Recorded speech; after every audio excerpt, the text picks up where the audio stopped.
Assalamualaikum, salam waras, rahayu, sampurasun untuk semua penonton yang berbahagia.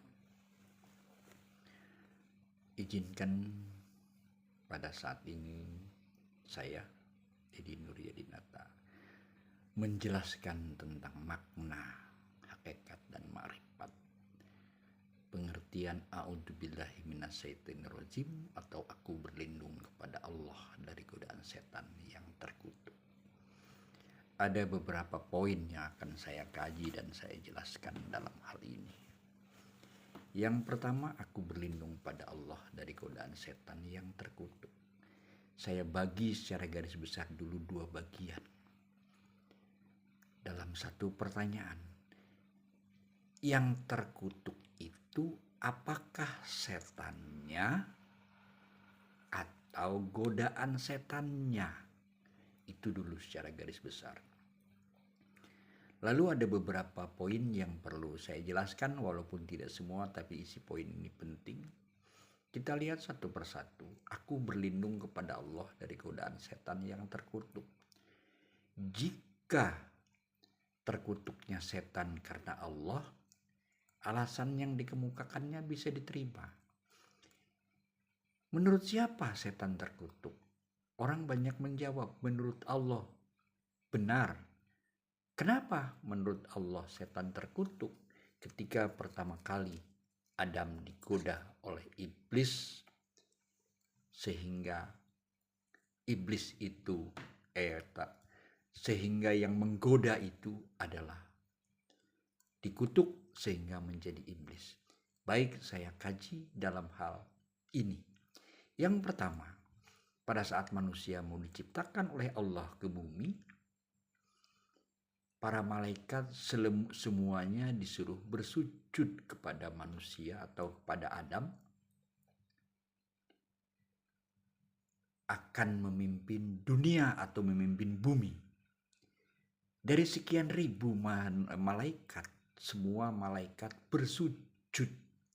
Tapi ada satu malaikat yang tidak bersujud, yaitu namanya Musyarofah.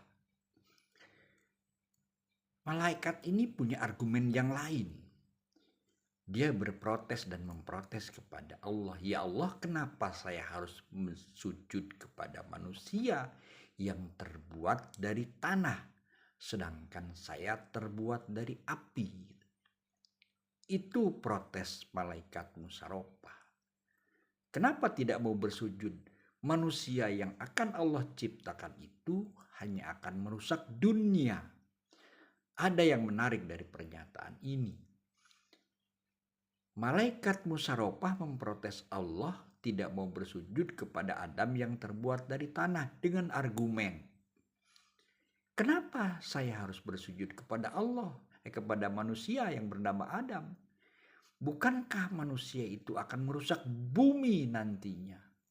Apa menariknya? Manusianya belum diciptakan oleh Allah, tapi malaikat Musyarofah itu memprotes bahwa manusia yang diciptakan oleh Allah ini akan merusak bumi. Nah, dalam hal ini mari kita telaah.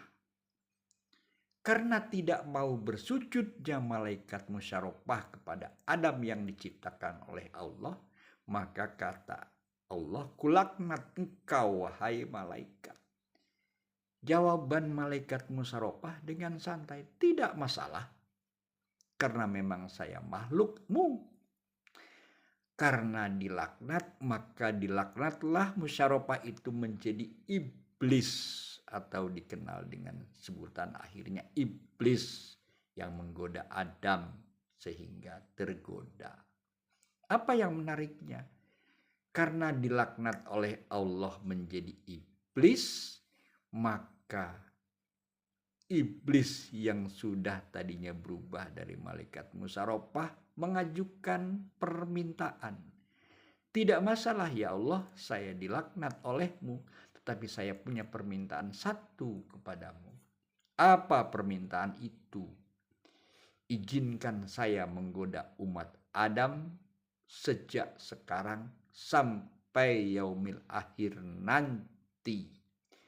Maka Allah mengizinkan Kupersilahkan engkau menggoda umat Adam dari sekarang sampai yaumil kiamah. Nah, kata-kata diizinkan itu dan diperbolehkan menggoda berarti iblis ini dapat rekomendasi dari Allah untuk menggoda umat manusia sampai seterusnya.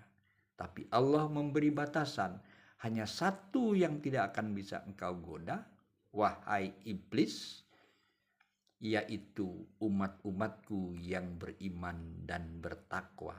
Itulah yang tidak bisa engkau goda. Nah, dari sini menarik pertanyaannya, karena sudah dapat rekomendasi, malah mulailah bekerja. Iblis itu menggoda umat Adam. Dan godaan yang pertama kepada siapa? Kepada Habil dan Kabil, umatnya Adam. Ketika Habil dan Kabil berebut seorang wanita untuk menjadi istrinya, maka salah satu daripada anak Adam itu membunuh manusia yang lain, yaitu Kabil dibunuh Habil. Nah, kenapa sesudah dibunuh Habil tidak bisa menyelesaikan menguburkan mayatnya? Akhirnya dia belajar kepada burung yang terbang di depan dia, mematuk-matuk tanah dan kemudian menarik-narik dengan paruhnya dan menguburnya mayatnya. Itulah yang dipelajari oleh Habil dari makhluk yang disebut dengan burung. Nah, di sini menarik. Kenapa menariknya? Dua manusia saling berbunuh karena cinta. Lalu jika ditimbulkan pertanyaan, tetapi pertanyaan ini tidak pernah bisa dijawab oleh orang, siapa di situ yang terkutuk? Habil membunuh Kabil. Siapa yang salah? Siapa yang masuk neraka dan siapa yang masuk surga? Ketika Habil membunuh Kabil. Saya tidak membahas di sini. Karena apa? Karena ada hal tertentu yang prinsip yang bisa dikemukakan mungkin di forum lain atau di acara yang lain. Tapi jelasnya ini adalah gambaran hidup bagi kita manusia. Bahwa manusia setiap hari berada pada benar dan salah. Seperti kain warna hitam dan putih yang saya pakai ini. Jadi oleh sebab itu, jangan pernah manusia berniat melenyapkan kesalahan atau menghapus kesalahan di muka bumi ini. Menjadi kebenaran itu tidak akan berhasil dan tidak akan terjadi. Yang ada manusia ini hanya bisa mengurangi tingkat kesalahan, kebatilan di atas muka bumi. Semoga lebih banyak dikendalikan oleh kebenaran. Sehingga kebenaran bisa mengendalikan kesalahan. Dan kesalahan tidak lebih banyak dari kebaikan. Oleh sebab itu, kebaikan harus selalu berada di atas yang salah. Artinya, kebaikan harus selalu dalam posisi lebih banyak dan lebih benar. Kita lari kepada yang lain. Berlindung kepada Allah dari godaan setan yang terkutuk. Nah, ini menarik. Saya ambil contoh saudara-saudara. Pada pagi hari, ada seorang tukang rujak masuk sebuah kampung. Pada saat masuk ke sebuah kampung, ada beberapa gadis yang membeli rujak tersebut. Setelah beberapa gadis makan rujak tersebut, maka dari sekian gadis yang makan rujak tersebut, 3 tidak apa-apa, 1 masuk rumah sakit karena sakit perutnya yang berlebihan, 1 terasa sakitnya ringan. Lalu timbul pertanyaan, salah yang dagang rujak atau salah yang beli rujak? Tentu semua bisa menjawab, tentu yang salahnya bukan si penjual rujak, melainkan pembeli rujak. Kembali kepada setan yang terkutuk. Saya mengambil poin yang kedua. Aku berlindung kepada Allah dari godaan setan yang terkutuk. Oleh sebab itu yang saya kaji ini adalah godaan setannya yang terkutuk. Lalu, apakah Allah tidak mengutuk manusia? Atau menurut Allah hanya membuat malaikat musyarophah terkutuk 1 kali sebelum Adam diciptakan. Tidak sekarang. Kalau Allah sekarang mengakui setan masih terkutuk, berarti Allah bersifat dendam kepada manusia. Jadi terciptanya manusia ini, iblis itu terkutuk satu kali saat Adam digoda. Kalau sekarang adalah godaan setannya yang terkutuk. Kita lihat satu contoh kecil. Pada satu saat seorang anak mengetahui bapaknya memiliki uang, entah karena uang pensiun atau uang taspen atau uang hasil menjual barang ini dan itu, maka si anak itu yang laki-laki protes. Ayah, belikan aku motor, aku gini. Si ayahnya mengatakan tidak, uang ini untuk kepentingan ini dan ini. Maka disitulah bereaksi nafsunya. Kata sang iblis yang sudah masuk ke dalam tubuh manusia atau syaitan namanya atau hawa nafsu namanya. Apa dalam bisikan nafsunya sang setan kepada hati nurani manusia itu atau anak itu? Nah, di situ ada kayu. Nah, sekarang caci maki bapakmu, bentak bapakmu, marahin bapakmu, ludahin bapakmu karena tidak memberi kamu uang. Karena tidak diberi uang, dicaci maki bapaknya karena tidak dibelikan motor, karena duitnya dia tahu itu ada. Maka paket lengkapnya, kata sang hawa nafsu di dalam tubuh manusia yang berada dari sumber setan atau anak-anaknya setan, apapun namanya. Tuh ada kayu di pojok pintu. Nah, ambil kayu itu, hajar bapak. Maka paket lengkap hawa nafsunya dikeluarkan, nafsu lawannya ditabrak semua, dan keluarkanlah nafsu amarah. Diambilnya kayunya, dipraktekkan nafsu amarah itu menjadi nafsu biadab dan nafsu jahanam. Dihajar bapaknya, maka menggelepar bapaknya, pecah kepalanya, berbaring di tanah sekarat. Apa kata komentar penduduk dan masyarakat yang menyaksikan itu? Betapa terkutuknya anak itu membunuh bapaknya. Biadab anak itu akan mendapat azab nantinya. Nah, kita lihat, kita telaah dalam hal ini. Jadi salah siapa setelah tergoda begitu? Apa kata syaitan yang ada di tubuh hawa nafsu? Nah, nak, karena kau sudah membeli paket lengkapku, sudah dibeli semua nafsu lawawah, kau borong nafsu amarah, kau borong nafsu jahanam, nafsu kau borong, aku kini akan mencari pembeli lain. Maka ditinggalkanlah anak itu oleh sang hawa nafsu. Singkat cerita prosesnya, setelah anak itu diponis dan dipenjara, dinyatakan bersalah, maka keluarlah nuraninya yang sesungguhnya dalam tahanan. Ya Allah, betapa terkutuknya saya, betapa diazabnya saya, betapa biadabnya saya berani membunuh bapak saya hanya karena saya minta uang, minta dibelikan motor. Liwat lagi sang hawa nafsu dalam hatinya atau yang disebut dengan syaitan. Nah, ini bukan pekerjaanku. Aku tidak punya kata-kata yang kamu mohonkan itu. Dalam penyesalan, dalam kesadaran, dalam keinsapan, dalam permohonan maaf. Kata-kata itu semua hanya dimiliki oleh Muhammad Sallallahu Alaihi Wasallam yang mempunyai sifat tabligh, amanah, patonah, dan awalnya dengan sidik. Dan hanya malaikat kebenaran yang bisa menolongmu, aku tidak bisa menolongmu. Nah, dari dua kejadian itu, salah siapa antara anak dengan sang seton? Bukannya salah seton, seton itu hanya menggoda, yaitu menjual dagangannya, yaitu yang terkutuk. Godaan setan itu terkutuk. Tergantung manusia mau belinya yang mana. Kalau manusianya membeli paket lengkap, ya seperti itulah jadinya. Seperti tadi pembeli rujak.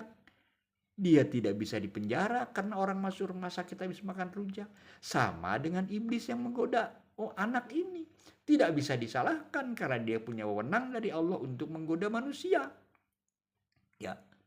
Jadi dari dua kejadian ini jelas yang terkutuknya adalah godaan setannya yang ada di tubuh manusia ini karena siang hari berada di dalam dada, dalam nafsu lawamah dengan kesombongan dan sebagainya sehingga menjadi nafsu amarah.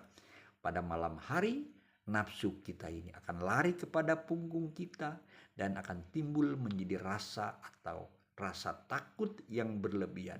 Sebenarnya kedua-duanya ada di tubuh manusia itu sendiri. Itulah saudara-saudara yang bisa saya kemukakan singkat cerita. Aku berlindung pada Allah dari godaan setan yang terkutuk. Terkutuknya iblis hanya satu kali saat menggoda Adam. Tapi yang kita alami sehari-hari adalah godaan setannya yang terkutuk. Buah dari iblis dulu menggoda Adam, sekarang kita tinggal menelaah kita mau membeli apa tidak. Kalau kita membeli berarti kita membeli godaan setan yang terkutuk yang selalu digembar-gemborkan dan ditawarkan oleh setan, oleh iblis yang ada di dalam tubuh kita sendiri. Semuanya ada di tubuh kita, saudara-saudara manusia ya. Apapun di alam dunia ini pada intisarinya ada tubuh manusia. Saya tidak menjelaskan secara khusus dan detail tentang hal ini, tetapi semuanya adalah tubuh manusia. Yang bisa mengantarkan hidup manusia kemanapun adalah perbuatan kita sendiri. Salah akan tertimpa pada kita, perbuatan baik akan kita yang memetiknya dengan kebaikan. Jadi sekali lagi, sadari wahai rekan-rekan dan sahabat-sahabat semuanya, kurangilah kita menghambur-hamburkan keinginan dalam tubuh kita, baik secara sifat lawamah yang berarti dendam, dengki dan sebagainya, maupun sifat amarah dalam kehidupan sehari-hari. Agar saudara-saudara sebagai penonton dan pendengar semua bisa selamat dalam kehidupan. Arti kata selamat ini saudara bisa mengendalikan sedemikian kehidupan bagaimanapun kondisinya. Karena benar dan salah ada di diri kita sendiri, ada dalam penilaian nurani kita, ada dalam penilaian akal kita. Yang selalu benar di tubuh kita itu adalah hati nurani dan otak kita, akal kita yang berada di otak bagian kepala atau akal. Jangan sampai terkendalikan nafsu dalam kesehariannya. Untuk sementara itu dari saya tentang penjelasan singkat yang tidak seberapa ini, yang sebenarnya bisa dijelaskan kalau di atas mimbar lebih kurang 1 jam. Ini hanya saya singkat dengan waktu yang 15 menit. Saya mohon maaf, saya bertanggung jawab terhadap semua ucapan saya. Sekali lagi dari saya, Dedi Nuryadinata. Salam waras. Rahayu, salam sejahtera untuk semua penonton dan pendengar. Dari saya tutup dengan Assalamualaikum warahmatullahi wabarakatuh.